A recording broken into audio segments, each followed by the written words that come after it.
Sri Gurubhyo Namaha. Harihi Om. Jai Shri Ram. Welcome to our next episode in our complete reading of Srimad Valmiki Ramayana. In the previous episode, we saw how Bharata came to Shrungiberapura along with his entire entourage, army, people, along with Kausalyama, Sumitrama, Kaikeima, and all others. There is a huge gathering. Guha gets a doubt if Bharata is going to go and attack Sri Ramachandra, but then when Guha goes and questions Bharata, Guha gets to realize that Bharata is actually going to the forest to get Sri Ramachandra back to Ayodhya and make him the king. Guha is extremely pleased. It was in the evening. They are resting at the shores of Ganga, of river Ganga in Sringiberapura. It's going to be dark in a few moments. They really wanted to have their food, sleep there for the night, and move on the next day. So at this particular point of time, Guha and Bharata strike a conversation where Bharata asks Guha about how Sri Ramachandra was there, how Sitama was there, how Lakshmana was there, and Guha tells that, I had a conversation with Lakshmana and I can explain it to you if you want. And then Bharata says, please go ahead and let me know how things were. Guha recounts the entire conversation. We saw this conversation already before. I'll be just touching the most important points here. So Guha says, Sri Rama and Sitama, they both were sleeping here under this Ingudi tree. I told, hey Lakshmana, I have made a small bed for you. You can go and sleep there if you want. In this whole world, the most important person for me is Sri Ramachandra. So I would not leave his side. I would take care of him. You please go and get some rest. You are a person who is used to comforts, and I try to make a bed as comfortable as possible with my resources. So kindly go and sleep there. Interestingly, here Lakshmana said, no, I can't sleep when a person like Sri Ramachandra is sleeping here.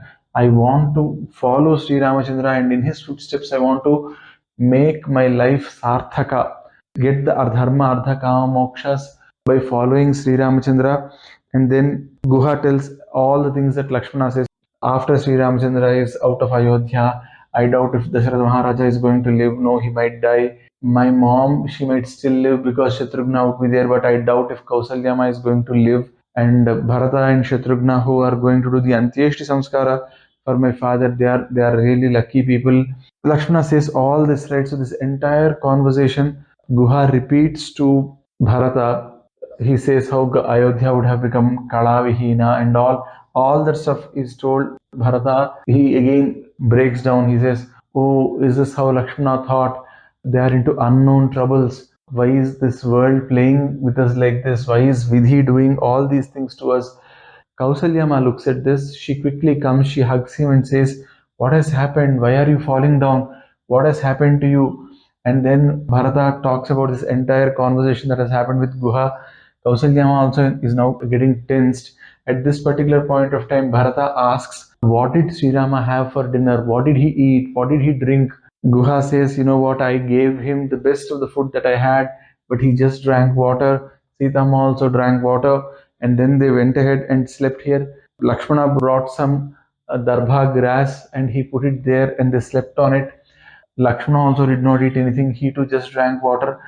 Sri Ramachandra did not take anything from me, citing Kshatriya Dharma. He said, I am a Kshatriya and in our friendship I should be able to give you something, but I can't take anything from you. Saying this, Sri Ramachandra did not eat anything from me, and he also said that because I came and gave him food as a representative of the king, and since he is not the king anymore, he only made me give food to the horses. Saying this, Guha takes Bharata and shows him the Ingudi tree and shows him the darbha grass on which Sri Ramachandra and Sitama slept. Bharata, tears would be coming out of his eyes. He looks at that and there he says, oh, my brother slept on this. He is supposed to sleep on the best of the beds that are available in Ayodhya, and here he is sleeping on this. He touches that grass. He tries putting his hand over there and seeing, and he sees, and suddenly he finds that small gold particles would be there. Then he realizes that, okay, Sitama slept here